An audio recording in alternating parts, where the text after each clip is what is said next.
tal amigos? ¿Cómo están? Espero que estén muy bien. Mi nombre es Luis Hernán Castañeda y yo soy un escritor rural. Les cuento que el otro día conversé con mi amigo, el escritor mexicano Ricardo Chávez Castañeda. Y Ricardo, a quien entrevisté, por cierto, en este canal, y hay una entrevista que dejaré en link más abajo en un momento. Ricardo me contó en esa conversación que él tiene en este momento, estamos hablando de agosto de 2026, un total de 100 libros escritos y terminados. 100 libros de ficción, de literatura escritos y terminados. Me río porque la cifra es realmente apabullante, ¿verdad? Ha publicado solamente 60 de esos libros en los géneros que él trabaja. Ha publicado novela, relato, literatura infantil, ensayo literario, muchas cosas. Son 60, nada más, y lo digo con mucha ironía, porque eso implica que hay 40 libros inéditos, ¿no? 40 inéditos, mejor dicho, esperando su momento de ver la luz. Esta, para mí, como escritor, es una situación realmente única, realmente singular, porque el resto de escritores que conozco, me incluyo ahí en esa lista, no trabajamos así como Ricardo, no tenemos 40 libros para escoger cuál será el siguiente, cuál será dado a la imprenta, en fin, no sabemos, ¿no? Porque siempre trabajamos en un libro a la vez, o en dos máximo. Alguna vez tuve 3 libros para elegir o para decidir, y eso fue para mí un récord, pero pensar en 40 me parece realmente inaudito e insólito. Por eso le pregunté a Ricardo, bueno, Ricardo, ¿tú cómo haces para saber cuál será el siguiente, ¿no? ¿Cuál será el siguiente libro a ser publicado? ¿Cómo escoges? ¿Tienes un método? Y evidentemente hay una mezcla de método, de intuición, de realidad editorial, ¿verdad? Lo que te piden, lo que puedes hacer en el momento, en fin, hay una serie de factores allí a trabajar, pero realmente me pareció, imaginando la situación, que debe ser algo sinceramente difícil, ¿no? Elegir entre tantos libros para publicarse. Y le dije a Ricardo, le conté también que a mí, algunos amigos escritores me trolean y me fastidian porque dicen que yo tengo muchos libros. Yo tengo únicamente 15 libros. Sonará mucho, ¿verdad? O sonará poco, depende de quién seas. Para Ricardo Chávez Castañeda, 15 libros es un buen comienzo, tal vez, ¿no? Pero muchas veces en el Perú pensamos que 15 libros es una obra completa, y lo es para muchas personas, ¿verdad? Pero no para todas. Cada quien tiene su ritmo. Yo no creo que llegue a los 100 libros, no tengo ese torrente verbal que tiene Ricardo y que se nota incluso en la conversación, ¿verdad? Quien haya hablado con Ricardo Chávez Castañeda sabe que una cosa muy particular de él es la velocidad de su discurso, y que siempre llega con certeza y seguridad a la siguiente palabra. Es como si la siguiente palabra lo estuviera esperando con ansias para incorporarse al discurso y formar parte de un texto oral magnífico. Las conversaciones con él son deliciosas, y por eso les recomiendo que vean, ya les dije antes, les recomiendo que vean la entrevista que hice con Ricardo Chávez Castañeda, que voy a dejar abajo en los comentarios, para que vean un poquito, para que tengan un sabor, ¿no? Para que prueben un poquito el sabor de su charla y de su conversación, y de lo agradable que es conversar y hablar y platicar, como diría él, con Ricardo Chávez Castañeda. Bien, esta larga introducción para contarles que voy a publicar un nuevo libro. Así es, no me maten, no me peguen, no me insulten quienes me critican por publicar demasiados libros, los demasiados libros de Castañeda, y es que voy a publicar mi libro número 16, si no me equivoco. Creo que es el número 16, es una novela corta, tiene menos de 120 páginas, se leerá rápidamente, espero. Es mi tercera novela corta y se titula, lo voy a soltar de una vez sin miedo, la novela corta se titula El Sol en Buenos Aires. El Sol en Buenos Aires. Se publicará este mes de agosto en Lima con Peysa, la editorial Peysa, ¿sí? Voy a hacer un video más largo sobre ese libro, presentándolo. Voy a hacer una lectura del libro para que tengan un preview, una introducción oral a las primeras páginas de El Sol en Buenos Aires. Pero antes de que eso venga, quiero hacer un video introductorio de otro tipo, un video que es también un video de gratitud y un poco de homenaje también, ¿por qué no decirlo? Porque me puse a ver, me puse a contar, me puse a pensar y a rememorar, y me di cuenta de que este libro, El Sol en Buenos Aires, será mi 9º libro con la editorial Peysa en Perú, ¿no? Es increíble que Peysa haya confiado en mí y siga confiando en mí 9 veces con mis libros, iba a decir con mis locuras, pero realmente es un honor que Peysa tenga esa confianza en mí. Y soy muy consciente de que cuando digo confiar en una persona, un escritor, estoy utilizando una metáfora futbolística pero quienes sepan de fútbol ya me entenderán a qué me estoy refiriendo, ¿no? Bueno, pues Peysa, ¿qué decir de Peysa? Si ustedes la conocen, es realmente la editorial literaria independiente más importante y con más trayectoria y con más historia y relevancia del país, del Perú, de nuestro país, de mi país, ¿no? Por eso es un orgullo poder publicar con Peysa y estar al lado de grandes autores en esta famosa serie del Río Hablador, donde han estado nombres como, bueno, María Vargas Llosa, ustedes lo saben, y donde está ahora mismo Alfredo Bryce Echenique. El catálogo de Alfredo Bryce Echenique está con Peysa y Peysa está haciendo un trabajo muy interesante ahora de reeditar algunos libros de él, como por ejemplo sus cuentos completos o presentar una vez más la novela Tantas veces Pedro, que se acaba de presentar en la Feria del Libro de Lima, ahora en julio pasado, y que es una novela magnífica que a mí me parece una de las mejores de su autor, una de las mejores de su autor, pero una joya un poco oculta, porque es verdad que otras obras de él, como Martín Romaña o como Julius, se ganan el aplauso más fuerte, pero Tantas veces Pedro, creo yo, merece un aplauso mucho mayor. En fin, no me voy por la tangente, no es un video sobre Bryce, hay otros videos sobre Bryce Echenique y por supuesto queremos tanto a Bryce y seguiremos hablando tanto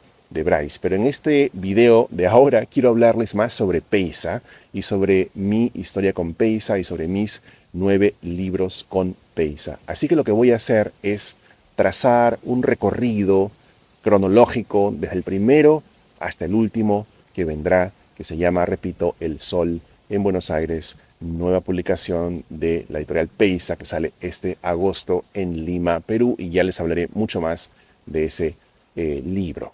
Quiero empezar con este libro que tengo acá en la mano. Es uno de los únicos que tengo de Peysa aquí conmigo físicamente. Los demás los mostraré en foto, en imagen, que se titula Hotel Europa. Es mi segundo libro publicado y mi primer libro publicado con Peysa. Hotel Europa de 2005, aquí en su primera edición y única, con la portada tan más que hermosa, que sí lo es, significativa, de Eduardo Tokeshi, que realmente hace una interpretación muy completa de la novela en sí a través de esta imagen, de este collage que pueden ver en pantalla. Sangriento y lúdico collage. Es mi segunda novela, como les comenté. Y bueno, para hablarles un poquito de la trama, que no es lo central, sino más bien la historia del libro en sí, como les adelanté al principio. La trama es la historia de Alison Richter. Alison Richter es un joven periodista limeño, veinteañero, de una revista literaria, que es enviado como corresponsal a una ciudad ficticia de la sierra peruana para investigar un fenómeno extraño que está ocurriendo allí, que es la desaparición masiva y progresiva y finalmente completa de las mujeres de ese lugar que se llama San Andrés, una localidad ficticia en los Andes peruanos. Este chico es enviado allí como conejillo de indias, no sé cómo qué, como un experimento, como una pérdida de dinero, como una inversión un poco al aire por parte de su revista. Es enviado para cubrir esta noticia y después de una serie de eventos un poco rocambolescos, de los cuales entrarán si leen la novela, él es ungido como la única mujer, reina y soberana de este lugar llamado San Andrés. Será la emperatriz de San Andrés, este chico, este hombre, ¿no? Así que hay un juego con el género, evidentemente, aquí, con el cambio de género, con el cambio de identidad y con la asunción de un rol adulto, ¿no? Lo que me rondaba la cabeza, lo que me preocupaba en ese momento, yo era un joven escritor de 23 años, 22 años, lo que me preocupaba era ese paso para insertarse en la sociedad, dejar atrás quien uno fue y empezar a ser otro distinto, aceptado o valorado o criticado, pero en todo caso incluido dentro de un colectivo, ¿no? Ese es un poco el tema de fondo, pero la novela es una distopía de género entonces, con un Perú inventado, con una sierra peruana sangrienta, un poco Mad Max, un poco áspera y violenta, ¿no? Con ecos de la violencia política, pero muy transfigurados a través del género de la distopía, que me encantó en ese momento, perdón, y que seguí trabajando en otros libros después. Pero ese fue mi primer libro con Peysa y quiero agradecer muchísimo realmente a Germán Coronado, que es el editor de Peysa y para quien va este homenaje, porque Germán, siendo yo un chiquillo que había publicado solamente un libro antes de eso, tuvo las agallas de decir, bueno, vamos a sacar a este joven autor para ver qué tal, ¿no? Gracias Germán Coronado por eso, y es una práctica riesgosa que ha mantenido Germán, ¿verdad? A lo largo de los años, la de incluir en su catálogo a autores nobles o autores desconocidos, autores de muy poca edad, de muy corta edad, de poca trayectoria, para ver qué pasa, para que se fogueen y para que salgan a la cancha a mostrar lo que pueden hacer. Y Germán no fue nada cauteloso conmigo porque no sabía nada de mí, no sabía mucho de mí, había un libro antes mío, pero se mandó a publicar Hotel Europa, que además fue corregida y editada por Carlos Garayar, el escritor peruano, el importante escritor peruano. Así que fue un lujo contar con esas manos y esos ojos de un escritor mayor que yo para poder dejar el texto Hotel Europa en su mejor forma posible. La presentación, no me puedo olvidar de esto, la presentación de este libro Hotel Europa fue muy urbana, se realizó en un hotel altísimo, ¿no? De un edificio altísimo de muchos pisos en el centro de Miraflores, en el salón de conferencias allí, con Alonso Cueto, que tuvo la gentileza enorme también y el coraje también y la generosidad que lo caracteriza, que siempre lo ha caracterizado, de apoyarme en esa presentación, estar conmigo y de decir unas palabras muy generosas sobre Hotel Europa. También estuvo Iván Tais, mi compañero de otras tardes, mi gran amigo Iván Tais y mi gran mentor literario. Así que fue una noche compleja para mí porque no me gustan las presentaciones, soy una persona muy introvertida, muy tímida, solamente me suelto delante de la cámara y del micrófono, pero en persona, ¿no? En el teatro de una presentación, y digo teatro porque hay que representar un rol, allí la cosa es mucho más difícil para mí. Y el público se me hace una cuestión realmente compleja de manejar. En fin, fue una presentación difícil para mí, pero recuerdo muy bien, y a ver si encuentro la foto para mostrarla, que fue la única presentación en la que me vestí bien. La única presentación en la que me puse un traje, una camisa, creo que incluso una corbata, ¿verdad? Para poder presentar este libro que para mí era muy importante porque era mi incursión en Peysa, una editorial de gran importancia que se animaba a sacar el libro de alguien que no era nadie en ese momento, ¿no? Bueno, ese fue mi primer libro, Hotel Europa. Pasemos al segundo libro. El segundo libro no lo tengo acá para mostrarlo porque se me han agotado los ejemplares. Lo tengo en mi casa en Lima, en Perú, y estoy ahorita en Middlebury, Vermont, como pueden ver por el hermoso fondo natural que me respalda, ¿no? No tengo el libro, pero se titula El chamán y la sacerdotisa, del año 2007. Acá podrán ver la imagen en pantalla, El chamán y la sacerdotisa, una novela breve para lectores jóvenes, ¿sí? Yo no soy mucho de literatura infantil, me ha costado siempre ingresar en el mundo y en los ojos y en la mirada de los niños, tal vez porque no tengo hijos, tal vez porque cuando en una reunión familiar me traen un bebé, yo digo no gracias, no sé por qué, pero la verdad es que me cuesta el mundo infantil y me cuesta entrar. Sin embargo, la entrada que tuve al mundo infantil con El chamán y la sacerdotisa fue inmejorable, fue impresionante y fue un regalo para mí, porque a Germán Coronado se le ocurrió hacer una serie de literatura infantil con Peysa. Estamos en el año 2006, 2007 se publicó, 2006. Fui convocado por Germán para hacer, junto a otros autores como Johan Page, por ejemplo, hacer libros para jóvenes, ¿no? Y el director de esta colección nueva era nada más y nada menos que José Watanabe, el grandísimo poeta peruano José Watanabe, que nos dejó, por cierto, un año después, en 2007 falleció Watanabe. Pero yo pude conocer a Watanabe gracias a esta experiencia. Y esto es lo que quiero contarles, ¿no? Más allá del libro, más allá de la historia, de lo que pasó con el libro, más allá de la trama en sí, de esta novelita corta, lo bonito fue que tuve el privilegio realmente de sentarme 3, 4, 5, 6 veces, no recuerdo cuántas, pero fueron varias veces que me senté junto a José Watanabe, o frente a José Watanabe, el director de la serie de literatura infantil de Peysa, en un cafecito cercano a la oficina de Peysa, que quedaba en 2 de Mayo, la calle 2 de Mayo, en San Isidro en ese momento, en Lima. Me senté con Watanabe, yo un nadie, un joven, que acababa de publicar Hotel Europa y nada más, y Casa Islandia, y a mi lado, frente a mí, este gigante, José Watanabe, que se pasaba horas conmigo conversando, pero con una paciencia, con una dedicación, con una atención, con un nivel de amor, diría yo, impresionante, que me marcó, ¿no? En esas sesiones, Watanabe me dio la historia. Básicamente me dio, ¿no?, la historia de El chamán y la sacerdotisa, me la comentó, ¿no? Yo, por supuesto, tenía la palabra para dar algún tipo de input, para dar mi opinión, pero era él, ¿no? Quien en conversación trazaba los episodios de la novela, ¿no? Que yo después puse por escrito y firmé con mi nombre. Hay una cosa de autoría interesante allí porque creo que le corresponde tanto a mí, nos corresponde tanto a mí como a él, ¿no? En fin, no entremos por allí, pero en todo caso, fue muy instructivo, muy rico, muy interesante ver la manera de trabajar y de guionizar, es la palabra correcta, de Watanabe, porque él trabajaba como un guionista, con escaleta, con una construcción ordenada del arco narrativo, con una consideración de los personajes, en fin, tenía herramientas de guionista, de narrador muy eficaces y además en la conversación, porque todo esto estaba sazonado con anécdotas, historias, parábolas, poesía, en fin, todo esto era realmente una información de lujo para mí y un aprendizaje magnífico. Y en esas 6 o 7 u 8 sesiones que tuve con Watanabe, creo que me hice un máster en literatura y aprendí un montón. Y el resultado de eso fue mi segundo libro, publicado con Peysa, ¿no? El chamán y la sacerdotisa, de 2007.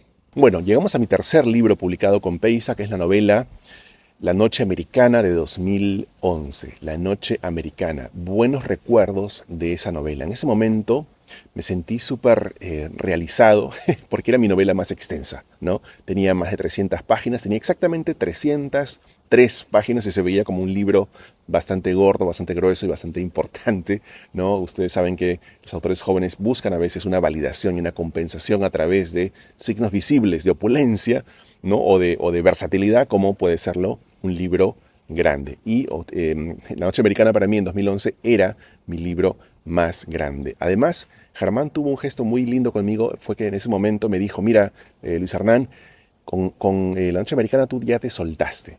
Así me lo dijo con palabras muy coloquiales, pero muy significativas para mí. Ya te soltaste, ya te mandaste, tu prosa está volando ya en este libro, no te estás conteniendo, no estás midiendo cada palabra, no estás titubeando y teniendo cierto temor a la hora de escribir como tuviste quizá más cuidado siendo un joven escritor en los libros anteriores que yo te conozco, ¿no? Y allí creo fue que Germán conoció mejor ese universo de locura y de delirio que caracteriza lo que escribo, ¿no? Bueno, él publicó con mucho gusto La Noche Americana en 2011, me animó, me hizo sentir muy bien, con un libro que realmente era un libro complejo para mí, porque miren, era el año 2011, yo estaba a punto de terminar mi doctorado en la Universidad de Colorado en Boulder, que terminé en 2012, ¿no? Estaba trabajando en la tesis doctoral y con una mano hacía la tesis y con otra mano hacía la novela.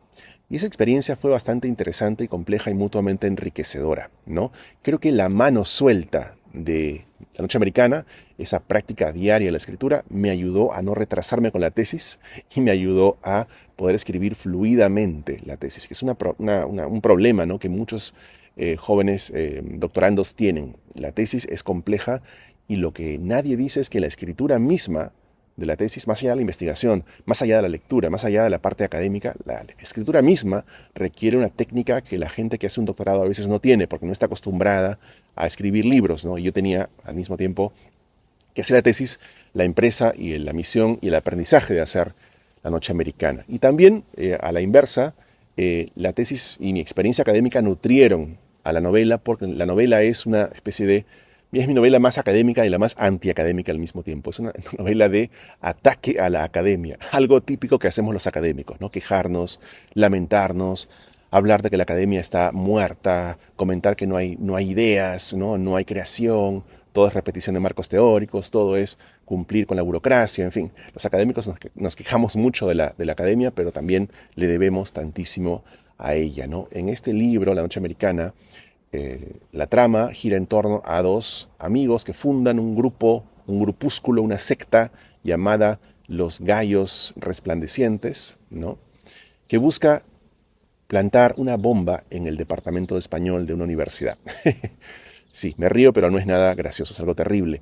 En esa época había una ola de, como sigue hoy en día, pero en esa época era bastante interesante porque estaba más en el primer plano de la atención nacional aquí en Estados Unidos. Había una ola de atentados, de bombas, de situaciones difíciles en los campus de las universidades y de los colegios, ¿no? Y yo como un joven académico, estaba muy interesado en ese tema y me preguntaba el por qué, ¿no? Y fantaseaba con ello. Y a la vez leía novelas que incluían asuntos similares o asuntos convergentes. Por ejemplo, leía en esa época para mi tesis Los detectives salvajes de Bolaño. Leía también para mi tesis Los siete locos y las lanzallamas de Roberto Arlt. Y leía cosas como, bueno, Rayuela. Y, en fin, estoy haciendo una lista. La lista del corpus de mi tesis son las novelas de grupos de artistas radicales, de vanguardia, que trabajé en mi tesis doctoral, ¿no? Entonces, hay una relación intertextual con ese corpus claramente en La Noche Americana, que fue mi tercera novela, con Peisa en 2011, mi novela más extensa, mi novela más loca hasta el momento y mi novela más suelta, también con una portada hermosa de Eduardo Keshi que podemos ver acá, ¿no? Acá o acá, no sé, no sé dónde la pondré, que es una intervención de la bandera americana basada en el símbolo de estos Shining Roosters, ¿no? Los gallos resplandecientes, estos terroristas juveniles, terroristas wannabe, terroristas frustrados y fracasados que intentan hacer un atentado en su propia universidad.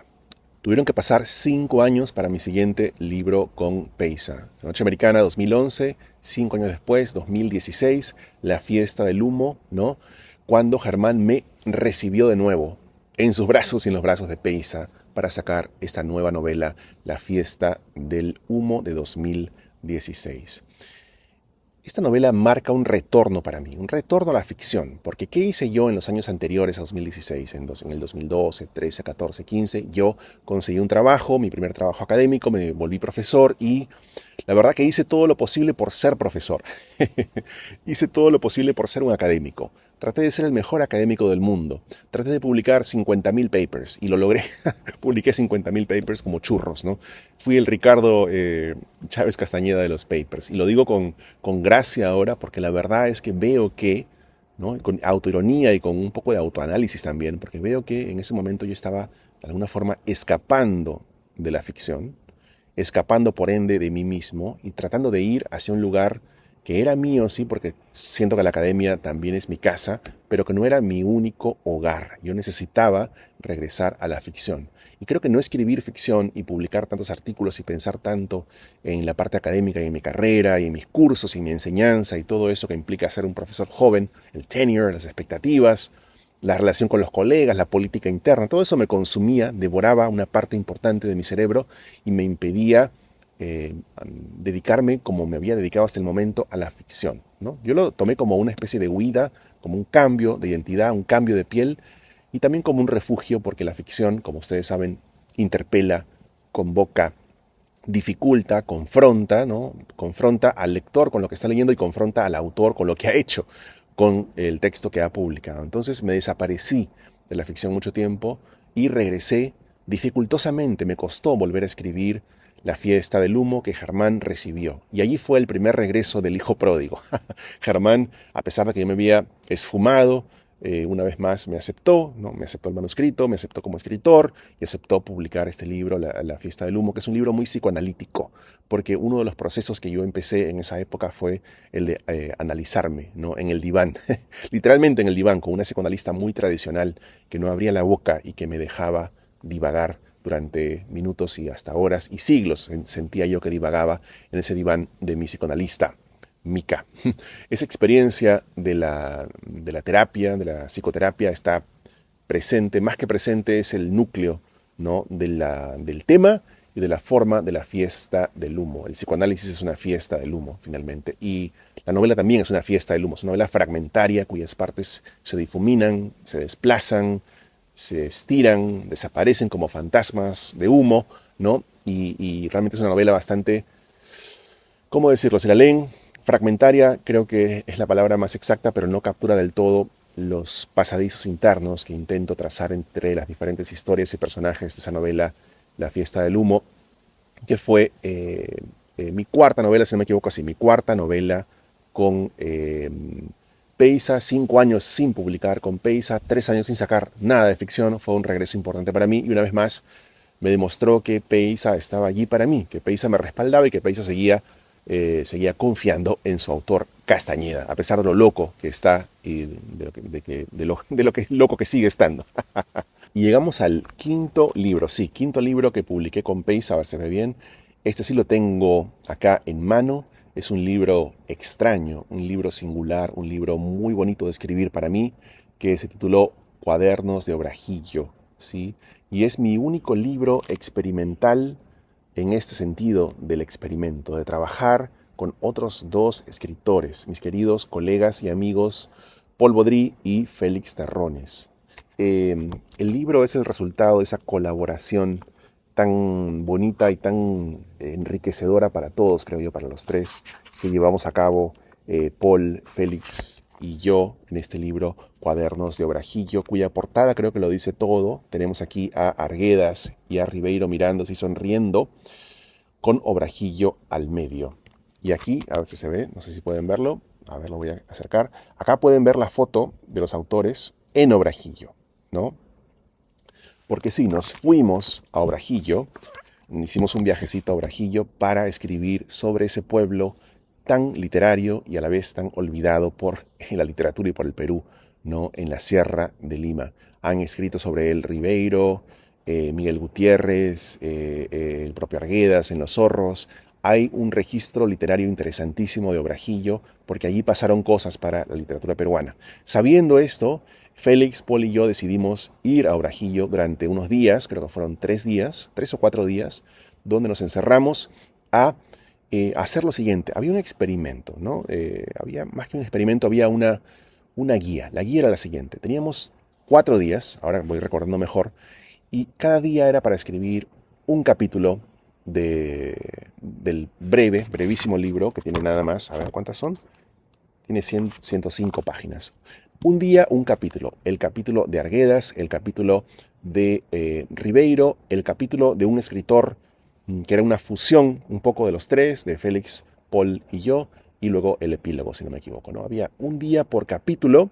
Y de hecho Paul y Félix, corríjame si me equivoco porque ya pasó un tiempo y los detalles a lo mejor los estoy reinventando a medida que los explico, pero en todo caso la idea era pautar, limitar, delimitar muy bien el tiempo de escritura, ¿no? Para que fuera en ese día, en esa experiencia de choque, de inmersión en la ciudad, fuera a través de esa experiencia que surgiera la escritura de ese día. Y otra pauta que teníamos era que ninguna parte concreta del libro debería ser atribuida a ninguno de los tres por separado, sino que los tres seríamos los autores de la totalidad del libro. A pesar de que sí hubo en la interna, ¿no? En la interna hubo encargos particulares, tú haces tal cosa, tú haces la otra cosa, pero todo eso se fusionó y la autoría quedó disuelta, ¿no? Quedó conjunta, porque después de escribir este libro en Obrajillo, en esos 3, 4 días concentrados de trabajo, de exploración del pueblo y de escritura del libro, por la mañana explorábamos y conversábamos y por la noche escribíamos, ¿no? Después de eso hubo un trabajo de edición donde cada quien y todos metimos mano en las partes de todos los demás, de forma que si uno lee el libro puede sentir de pronto que aquí está el estilo de Terrones, ¿verdad? Pero luego hay como una interferencia y se mete el estilo de Baudry y de pronto surge una metáfora que no, esta metáfora es de Castañeda. Quien nos haya leído puede, digamos, ver ese juego multifronte, ¿no? O trifronte de estilos, de voces que se van encontrando en la amistad, porque fue un libro de amistad, un libro hecho por amigos y un libro que nos encantó escribir, ¿no? No sé si se puedo mostrar aquí, pero bueno, también hay fotografías de Obrajillo. A ver, algunas fotografías del pueblo, de espacios, de este lugar casi rulfiano.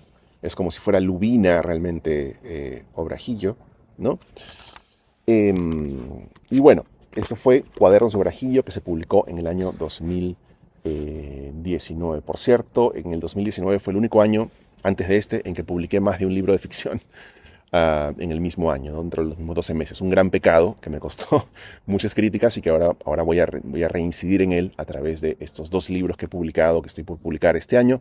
La barba de mi padre en mayo y ahora El sol en Buenos Aires. En fin, eso es una parte, pero nada más recordar ahora Cuadernos de Obrajillo y recordar también, tengo que recordar la osadía de Germán Coronado, porque fíjense en este libro.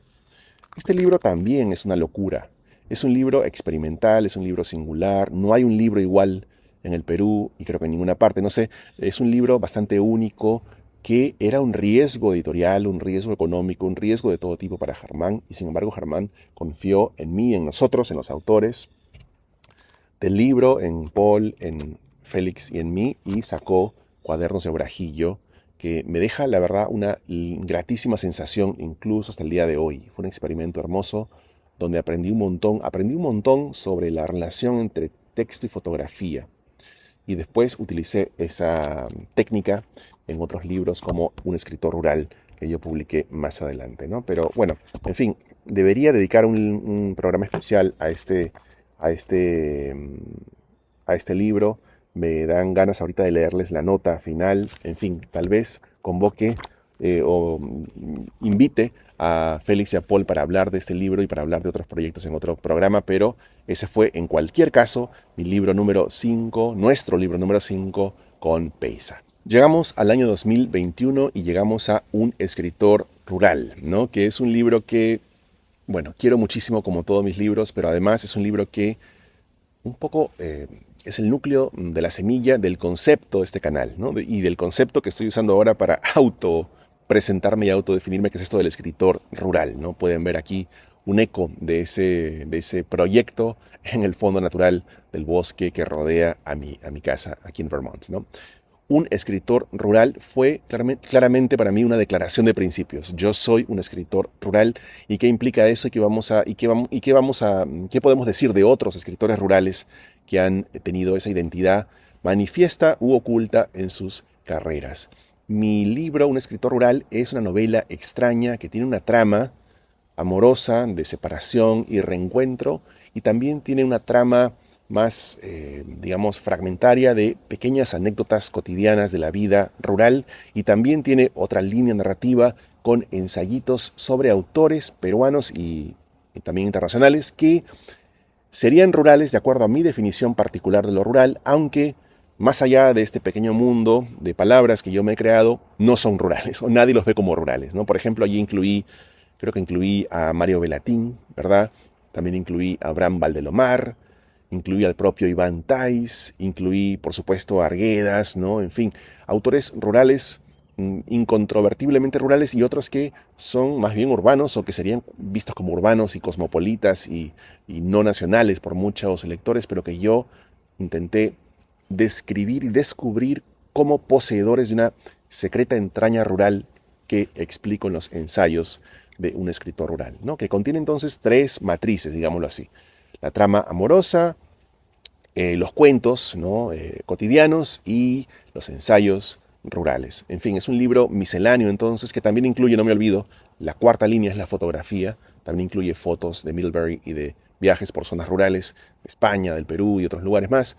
Un libro híbrido entonces, misceláneo, también raro, lo pueden ver acá en la imagen. Es un libro que Germán tuvo la idea de publicar en este formato cuadrado. Había publicado ya otros libros cuadrados Germán antes, por ejemplo, el buenísimo e interesantísimo libro de Yoshimoto, de Carlos Yoshimoto, Marginalia, el libro de Carlos Yoshimoto sobre, bueno, más ensayístico en su caso, ¿no? En fin, Un escritor rural fue mi 6º libro con Peisa, y fue una vez más una apuesta de Germán, porque no era un libro convencional, no era una novela al uso, no era un texto inmediatamente comercial y comercializable, y sin embargo Germán tuvo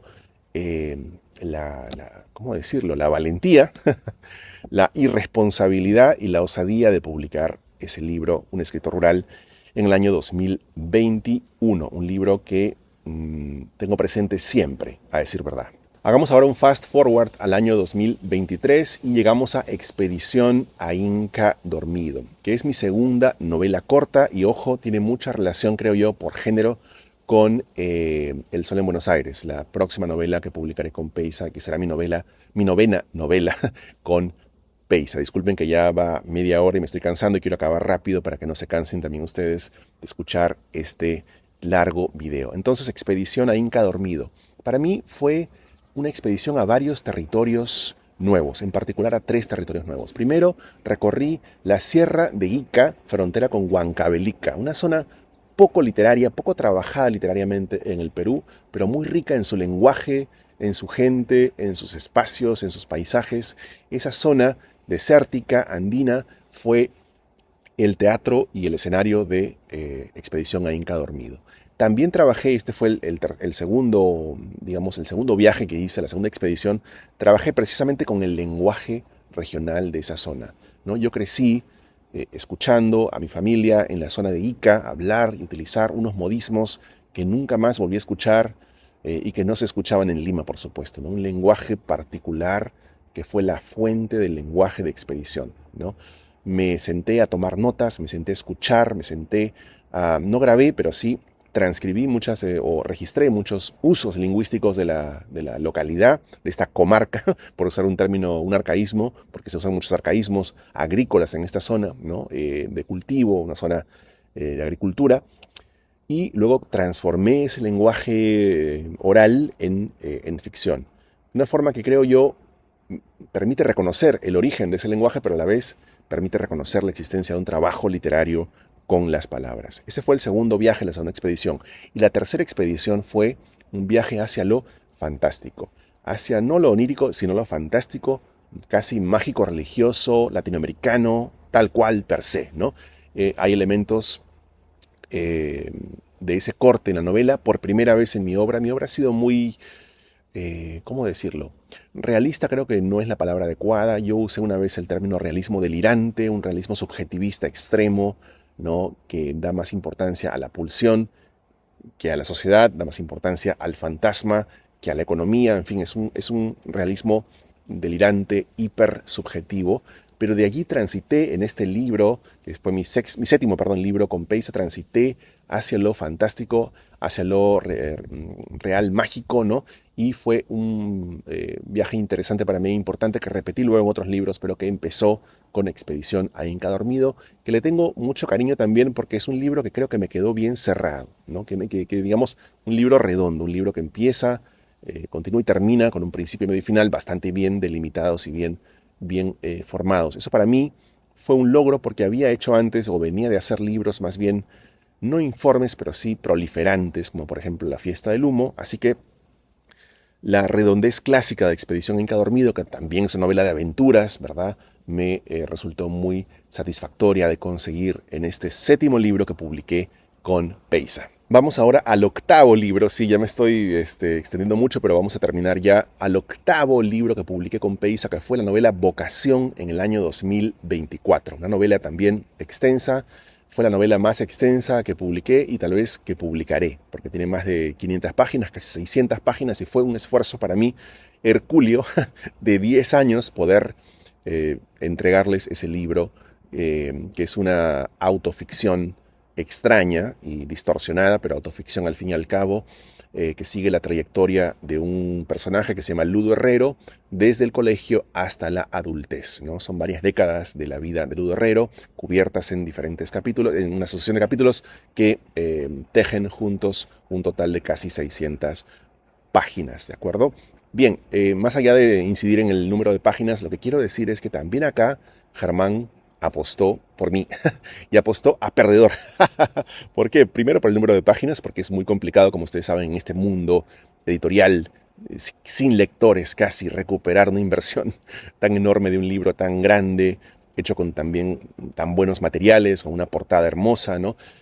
Fue realmente un experimento y una inversión y un salto al vacío de Germán Coronado, que me siguió apoyando porque creyó en el mundo de Vocación, creyó también en el autor que estaba detrás y creyó en la trayectoria a lo largo de los años de este autor que él conocía desde chibolo, desde joven, desde el 2005, y que veía consolidar una obra de mayor peso en Vocación, ¿cuánto fueron? 20 años después, ¿no? Entonces, entre Hotel Europa, 2005, y Vocación, 2024, pasaron 19, 20 años, ¿no?, de acompañamiento de Germán Coronado, director de Peysa, y Peysa como editorial, a mi obra. Un acompañamiento que agradezco muchísimo y que continuará este año con la publicación en agosto. En unos pocos días, en un par de semanas, estaré en Lima publicando y presentando El Sol en Buenos Aires. Les daré los detalles al respecto más adelante, del lugar, la hora de la presentación, la presentadora que me acompañará. Eso vendrá en un video posterior, así como una explicación de qué va la novela, pero ahora quería decirles que El Sol en Buenos Aires será la novena novela que publicaré con Peysa, con el sello de Germán Coronado y con la serie del Río Hablador. Es para mí un número redondo, el número del milagro. Para quien le guste la numerología, el 9 es un número de acabamiento, de consecución, de logro, ¿no? Y para mí es un logro que Germán Coronado haya seguido confiando en mí y que Peysa haya seguido publicando mis libros, porque indica que Peysa se guía, ¿no? O se ha guiado, en mi caso, con ese criterio loco y extravagante y perdedor, pero maravillosamente perdedor, de la literatura como norte, de la ficción como brújula y del texto, de la prosa, como objetivo máximo, ¿no? Entonces por eso yo quedo muy agradecido. Voy cerrando ya este larguísimo video donde me he explayado y soltado y emocionado muchas veces, ¿no? Anunciándoles entonces que pronto estaré en Lima para presentar El Sol en Buenos Aires, mi novena publicación con el sello editorial Peysa. Llegué al final de este largo y realmente improvisado video. Muchas gracias, amigos, por seguirme hasta acá. Les pido, por favor, les ruego que se suscriban a mi canal, suscríbanse, denle click a la campanita para que les notifique YouTube de mis nuevos videos. Déjenme un comentario, salúdenme, pregúntenme, critíquenme, hagan lo que sea, pero comenten aquí en YouTube y denle, por supuesto, un like si les gustó a este video. Conmigo será hasta el próximo. Muchas gracias y ya nos vemos. Chao.